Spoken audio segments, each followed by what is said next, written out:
Hello दोस्तों, RTI के बारे में आज हम बात करने वाले हैं। आरटीआई यानी राइट टू इन्फॉर्मेशन, आम आदमी का अधिकार, सूचना का अधिकार। जी हाँ, बहुत सारे लोगों को आरटीआई के बारे में कुछ जानकारियाँ ज़रूर होंगी, लेकिन एक विस्तृत जानकारी आज हम इस वीडियो के माध्यम से आरटीआई के हर पहलू के बारे में रखने वाले हैं। आपसे गुजारिश रहेगी कि पूरा वीडियो देखें। आज हम आरटीआई से जुड़े हुए सभी तथ्य सामने रखने वाले हैं। आरटीआई एक ऐसा हथियार आम आदमी का है जिसके फलस्वरूप बहुत सारी जानकारियां एक आम आदमी किसी भी सरकारी विभाग से, प्रधानमंत्री से, राष्ट्रपति से मांग सकता है। आगे हम बात करने वाले हैं आरटीआई कैसे अप्लाई करें, आरटीआई के दायरे में वो कौन कौन से विभाग हैं जिनसे हम जानकारियां मांग सकते हैं, आरटीआई के दायरे में कौन कौन सी चीज़ें हैं जो मांगी जा सकती हैं, वो कौन सी चीज़ें हैं जो आरटीआई के दायरे में नहीं आती हैं, ऑनलाइन आरटीआई कैसे दायर करें, और अगर कोई अफसर आरटीआई का जवाब देने से मना कर दे, हमारे पास क्या लीगल रेमेडीज़ उसे लेके हैं, कौन से उपचार हैं जो हम अप्लाई कर सकते हैं। तो आइए शुरू करते हैं। सूचना के अधिकार अधिनियम के तहत ऐसी कोई भी जानकारी जिसे संसद या विधान मंडल के सदस्यों को देने से इनकार नहीं किया जा सकता, उसे आम नागरिक को भी देने से इनकार नहीं किया जा सकता। आखिर हम लोग टैक्स भरते हैं, ये कानून हमें सरकार से सवाल करने का हक देता है। दोस्तों, अब बात कर लेते हैं वो कौन से विभाग हैं जो आरटीआई के दायरे में आते हैं। तो हमारे प्रधानमंत्री, राष्ट्रपति, मुख्यमंत्री, राज्यपाल के दफ्तर, चुनाव आयोग, संसद और विधानमंडल, सभी सरकारी दफ्तर, पुलिस महकमा, सभी सरकारी स्कूल्स, सरकारी सहायता प्राप्त प्राइवेट स्कूल्स, सरकार से फंडिंग पाने वाले निजी संस्थान एवं एनजीओज, सरकार के तीनों अंग, पीएसयूज, सरकारी बीमा कंपनियां, सरकारी फ़ोन कंपनियां। अब ये भी जान लीजिए ये कहाँ पर लागू नहीं होता। किसी भी खुफिया एजेंसी की वैसी जानकारी जिससे हमारे देश की सुरक्षा और अखंडता को खतरा पैदा होता हो, या भारत के विदेशों से जुड़े हुए मामले। अब जान लेते हैं आरटीआई एप्लीकेशन कैसे लिखें या कैसे दायर करें। देखिए, आरटीआई लिखने का या लगाने का कोई ख़ास परफॉर्मा नहीं होता है। आरटीआई आप एक सिंपल पेपर पर, सादे पेपर पर लिखकर या टाइप कर संबंधित विभाग के संबंधित अधिकारी तक किसी भी रूप में पहुंचा सकते हैं। इसमें सिर्फ 10 रुपये की फ़ीस लगती है, जिसे आप पोस्टल ऑर्डर या जिस अधिकारी से आप आरटीआई लगा रहे हैं उसके नाम, उस विभाग के नाम एक 10 रुपये का डिमांड ड्राफ्ट के रूप में वो फ़ीस जमा करा सकते हैं और जो भी जानकारी आप चाहते हैं उस विभाग से मांग सकते हैं। इसके अलावा हम ऑनलाइन आरटीआई भी दाखिल कर सकते हैं। उसके लिए मैं वेबसाइट का लिंक आपको दे देता हूँ। सेंट्रल गवर्नमेंट ने www.rtionline.com नाम से एक वेबसाइट है जिस पे आरटीआई से संबंधित सारी जानकारियाँ मिलेंगी और ऑनलाइन आरटीआई भी आप वहाँ से दाखिल कर सकते हैं। अपनी लिखित एप्लीकेशन या टाइप एप्लीकेशन में आप ये ज़रूर बताएं कि आपको क्या सूचना चाहिए, वो सारे बिंदुओं पे, उन किन बिंदुओं पे आपको वो जानकारी चाहिए वो ज़रूर लिखें, और ये सूचना आपको किस अवधि से किस अवधि तक चाहिए ये भी ज़रूर मेंशन करें। एक चीज़ और जान लीजिए, आरटीआई एप्लीकेशन दायर करने को लेके कोई ख़ास वजह बतानी ज़रूरी नहीं है। अपना कोई पर्सनल ब्यौरा देने की भी ज़रूरत नहीं होती आवेदक को। इसमें सिर्फ आपका पता मांगा जा सकता है। आप अपना पता वहाँ पे ज़रूर दें।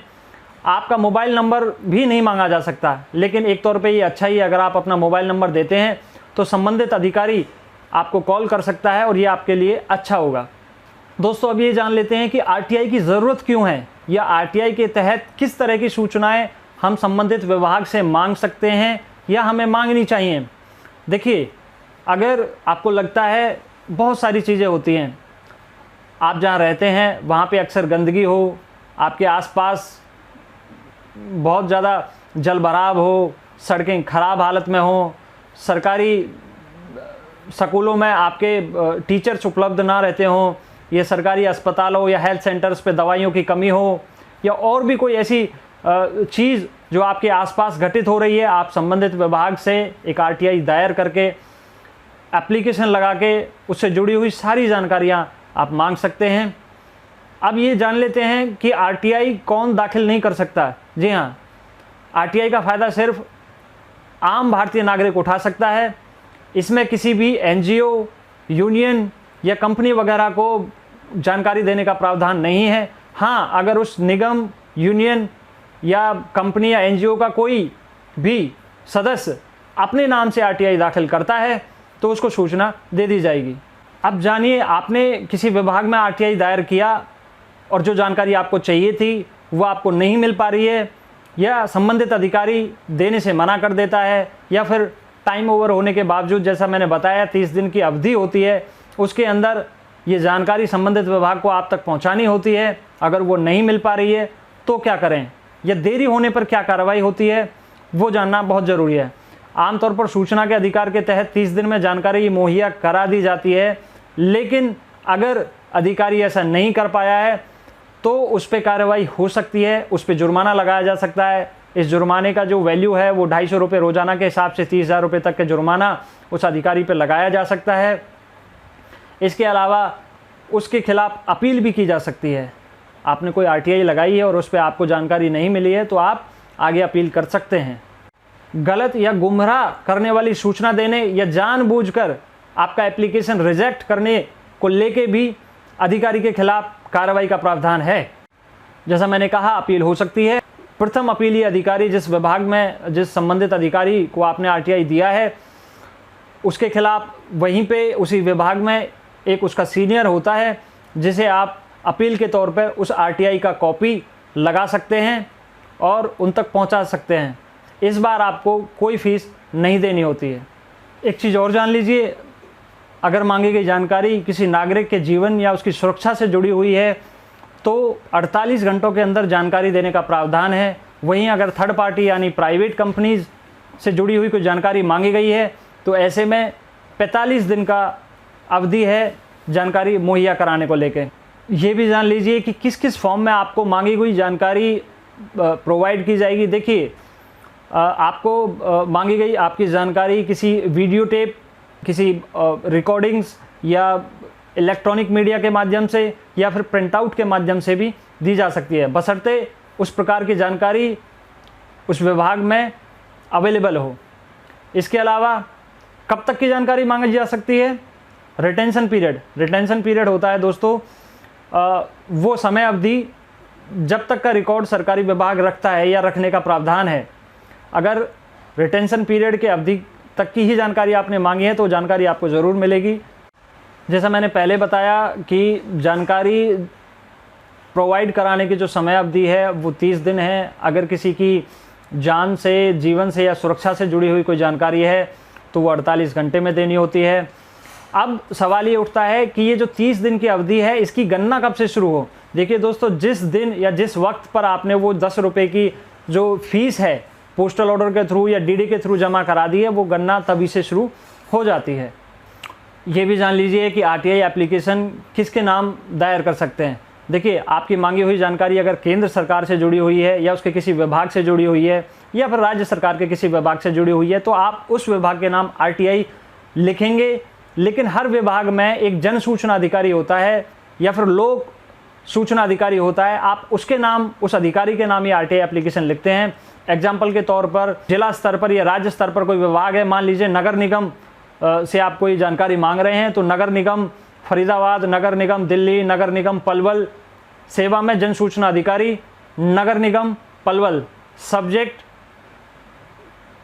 हाल ही में बनी हुई सड़क के, निर्माणाधीन सड़क के उखड़ जाने के बारे में स्पेसिफिक लिखिए। एक चीज़ और जान लीजिए कि आपकी मांगी हुई जानकारी स्पेसिफिक होनी चाहिए। घुमा फिरा के कोई सवाल आप संबंधित अधिकारी या संबंधित विभाग से नहीं कर सकते। एप्लीकेंट को इस बात का भी ध्यान रखना चाहिए कि मांगी गई जानकारी उसी विभाग से संबंधित है। अगर आपकी मांगी हुई जानकारी उस विभाग से संबंधित नहीं है तो ऐसे में आपको जानकारी नहीं दी जाएगी। दोस्तों, कई मामलों में ये भी देखा गया है कि आपकी जो एप्लीकेशन है, जो आपकी आरटीआई एप्लीकेशन है, उसे संबंधित अधिकारी लेने से मना कर देता है या रिसीव करने से मना कर देता है। तो ऐसे में एक उपाय आपके पास है, आप अपना RTI application registered post office के माध्यम से भेजें, स्पीड पोस्ट के माध्यम से भेजें।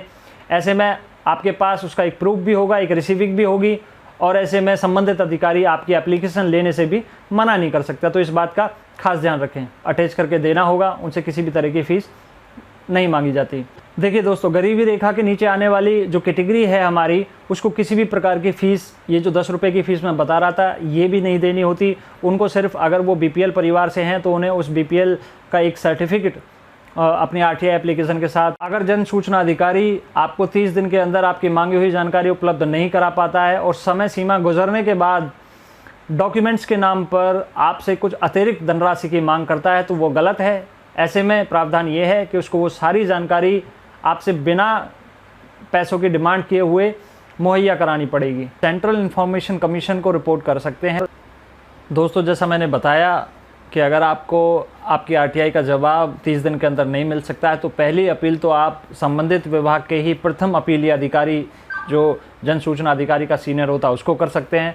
अगर प्रथम अपील के बाद भी, प्रथम अपील के 45 दिनों के अंदर भी अगर आपको कोई संतोषजनक जवाब नहीं मिलता है, तो आप, ये अपील के आपके कुछ प्रावधान थे कि आप कहाँ अपील कर सकते हैं। उम्मीद करता हूँ कि आपको अभी आरटीआई से जुड़ी हुई सभी प्रकार की जानकारियाँ मुहैया हो गई होंगी।